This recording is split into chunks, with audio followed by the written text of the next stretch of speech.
Is that tolerable? Or? Hi. So, I'm back with the story that we started ages ago. I think we're halfway through chapter 21. So we're gonna start there. Things of note that happened, because it's been a fucking long time. What's her fuck? Casey and Theron were at Dana's funeral, and she was dead. And then Isabel went to Persephone to try to get something. To break her deal with that other bitch. Right, so that's where we're at. Oh, and at the end of the funeral, which is, I guess this is where this is starting off. Something happened and people started screaming. Don't have any idea what happened, so I guess we'll just keep going. Maybe you'll pick up faster than I will. So, here we go. Chapter 21 and a half of Marked by Elisabeth Naughton. Do you still have the weapon I gave you? Casey's adrenaline spiked. She watched a horde of demons. I guess that's what happened. A horde of demons. Rush out of the trees on the far side of the clearing and charge the circle of mourners. Acacia! Theron pulled his dagger with the thick blade from his back and glanced up at the canopy. He just carries his dagger around in his back. That's a thing. Fear clogged Casey's throat as screams and fighting erupted in the clearing, but somehow she had the presence of mind to nod. Takes a lot of presence of mind to nod. She made sure the blade was still strapped to her calf where she'd put it this morning. Can you climb? Climb? What? He looked up again. I'll boost you up. Get as high in the trees as you can. Anything comes up after you, scream. Loudly. Is that supposed to be funny? He was developing a sense of humor now. He picked her up as if she weighed nothing and forced her to grab the first branch in the old-growth Douglas fir. As high as you can climb, Acacia. Only use the weapon if you have to, and scream as loud as you can. I'll be right here. He was leaving her? Technically, she's the one leaving him since she's climbing the tree. Wait! Frantic, she grasped his arm even as he pushed her higher onto the tree, and she had no choice but to grab on or fall. Theron! He clasped her hand and locked his eyes with hers until it felt as if he were seeing the darkest place of her soul. Her breath caught at the intensity of his gaze. I won't let anything happen to you, Melly. Marissa was wrong. I will never let anything happen to you. Tell me you believe me. She nodded slowly and whispered, I believe you. His eyes searched hers one last second before he nodded upwards. Go, now. Casey hesitated only a moment to watch Theron charge into the battle happening in the clearing. He was all hulking muscle and deadly intent, joining Nick, who, along with a few other men from the colony, was beating back the dozen or so demons who'd converged on what she could tell was a funeral. I thought we had established that it was a funeral. Now I'm confused. God, Dana! Weapons clashed with fangs and claws. Shouts and cries mixed with snarled grunts as fists met bone.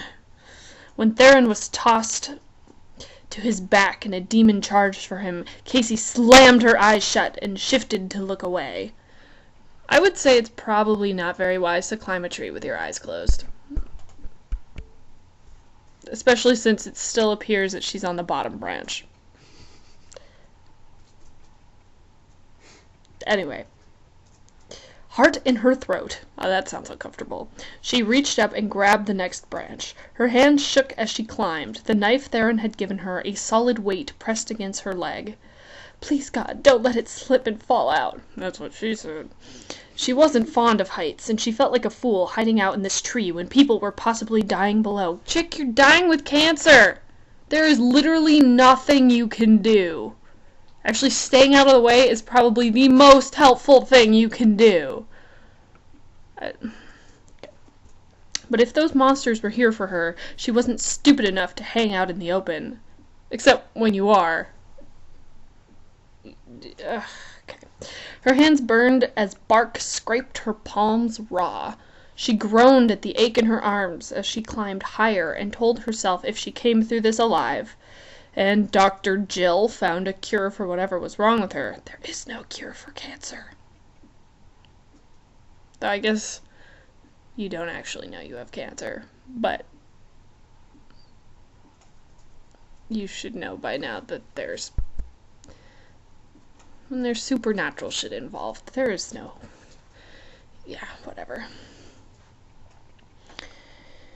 She was definitely starting that workout program she'd been putting off for far too long. That's what you're thinking about now? Going to the gym? Jesus. The sounds of the battle drifted up to her, but she blocked them out, tried not to listen for Theron's voice. One thing, however, got through. A feral growling coming from the base of the tree. She froze, hoped she'd blended into the limbs, and prayed she was imagining things. The growling grew louder, and then the entire tree began to shake. Casey shrieked. Ah! Her fingers closed around a branch just as she'd lost her footing. "There's nowhere for you to go, half-breed," the demon below snarled. "Come down." Casey flailed out with her feet and finally found a thin branch that bent slightly under her weight. She pushed herself higher as her adrenaline spiked. A few more feet to that thicker branch above, and she could let go with one hand and grab the knife. "Come down," the beast thundered with a hissy, slithery voice. Whatever. Fuck you! That's a proper response. With a ferocious roar, the demon grabbed the trunk of the tree and shook violently. Casey screeched as the branch she'd been standing on snapped. Bark abraded her palms. Good usage, lady. Thesaurus. Her fingernails dug into wood, sending slivers deep into her skin. That's not how trees work. As she hung on with all her strength, her body was thrown right and left as the tree bowed under the great force jerking it back and forth. And then the unthinkable happened. The knife slipped out of its holster. Frantic, she tried to catch it with her shoe, but it was too late. Her only weapon fell free just as her hand slipped a fraction of an inch on the branch above. Now, what was the thing that Theron said? Scream as loud as you possibly can. What is the one thing that you have not done? You shrieked, but you haven't really screamed. That's just dumb. Hala, Kaiba, what? The demon saw her falter, and the SOB actually laughed. Oh shit.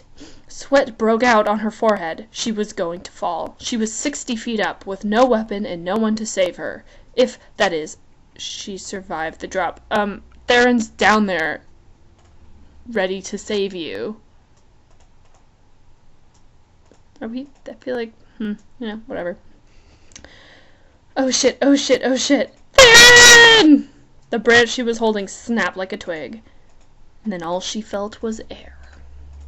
And the rest of the tree? That was just magically not there?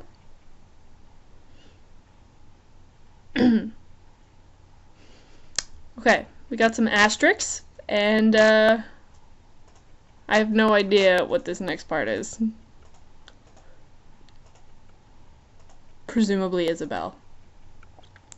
Hades wasn't alone.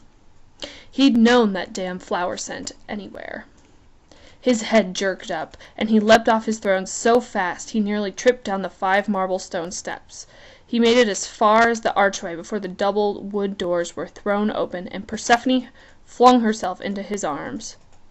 "My sweet," he crooned. gathering her close and kissing her hard. Her hands flew to his face, her mouth was possessive against his, warming the coldest space inside him. "Missed you. So." She groaned against him, frantic as her hands ran under his shirt and across his skin. Throne room. Kinky. Oh, God. He chuckled and turned her around, pushing her back towards his throne, and left the solid stone table solid stone table just to the left. He knew she liked so very much. "I am all yours. Now tell me how you got away from the wicked bitch of the West." She wrapped her arms around his neck, pulled back and chuckled herself while he kissed her throat. "Don't talk about my mother like that. You know I don't like it when you take that tone." Since she sounded anything but upset, he licked the column of her neck, slid his hands around her ass, and lifted her so he could get her to the table as fast as possible. "Hades, wait. We have business first." "I'm pretty sure you were taking care of business." "Business?" And that's when he noticed the slight creature standing in the corner of the room, just inside the door. He dropped his queen to her feet and whirled back around. "She's human." "Argolian," Persephone said, placing one of her delicate hands on his chest. "Future queen of Argolia, actually." Oh. Now, this was interesting. Really. Is it? Okay. Well, if Hades is interested, it must be interesting. He looked down at the slight Gynica with her big brown eyes and nearly white hair. He could tell she was sick, but she held an air of authority that intrigued him. One he doubted she was even aware of. "Come in," he barked. She hesitated, then cautiously stepped forward. In the light, she wasn't simply beautiful. She was magnificent, and he knew interest flared in his eyes before he could stop it. Persephone saw it too. She punched him hard in the stomach and glared at him. "You go, girl." "Not her, and not when I'm standing here, you jackass, or I'll make you both sorry." Hades coughed and rubbed his hand over his abdomen, then laughed when he saw the Gynica's frightened eyes dart between him and his queen. "She's too small. I'm pretty sure I'd split her in two. Besides, I gave up virgins last year." He looked back at his wife.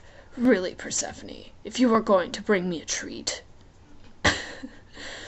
Persephone socked him again, and he doubled over, laughing twice as hard. She was the only creature in the world allowed to raise a hand to him, and he loved every moment of it. They'd probably read 50 Shades of Grey together. Persephone's eyes flashed. "Pull your head out of your pants for 10 seconds. She's here about the pact." That got his attention. Still just, okay.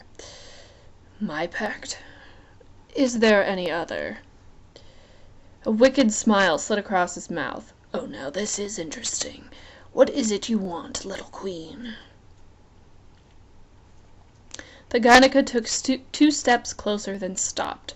Fear flashed in her eyes, but she lifted her chin, looking every bit the regal queen she could become. "I gotta get my Isabel voice on. I ask that your pact be broken, or at the very least, postponed." He lifted one eyebrow as he drew his queen to his side, amused at the Argolian's audacity. "Why should I do that?" "Because," the Gynica swallowed, "because I'm one half of the prophecy." "Well, duh." He'd already figured that out, but he was intrigued enough to hear the rest of what she had to say. "And the other half?" "My sister." "And let me guess," he said, slowly running his hand up and down Persephone's spine. "You've come to ask me to spare the human's life." "She's not just a human. She's a Mesos." "Even better," Hades scoffed. Useless. I don't know why your kind can't keep their pants zipped. Persephone punched him in the arm. His head swiveled her direction. Do that again once more, wife, and I'll make you pay. Desire lit in her eyes. Promise. He growled low in his throat and leaned in to take her mouth again. Camera. So fuzzy. Come on. Well, Wake up. Hello. Here I am.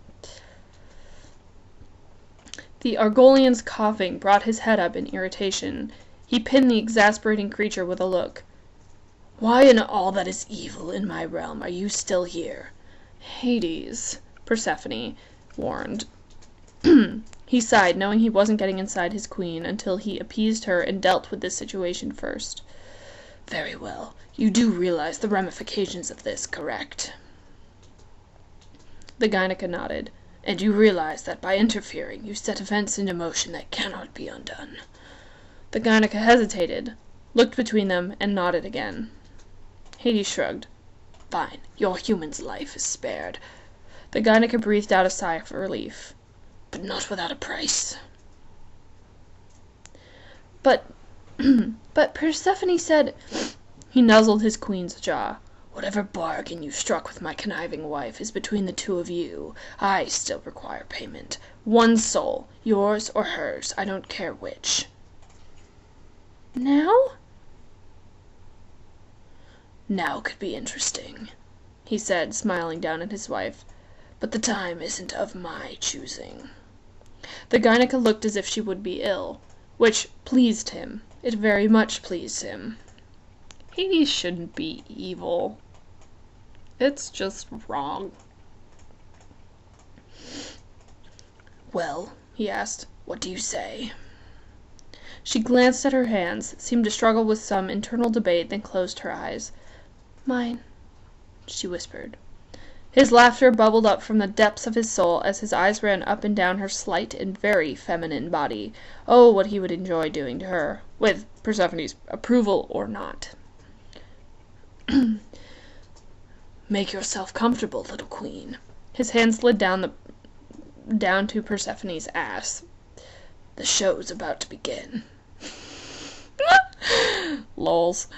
The Gynica's eyes snapped open, and shock registered in her fine features, igniting a whole new set of bargains in his head, one that involved not only him, but his wife as well. I'm not going home? Not yet. Hades' smile widened. Catching on, Persephone's did too. Not yet. Not until we're both done with you.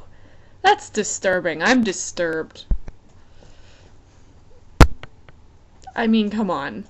She's dying of illness.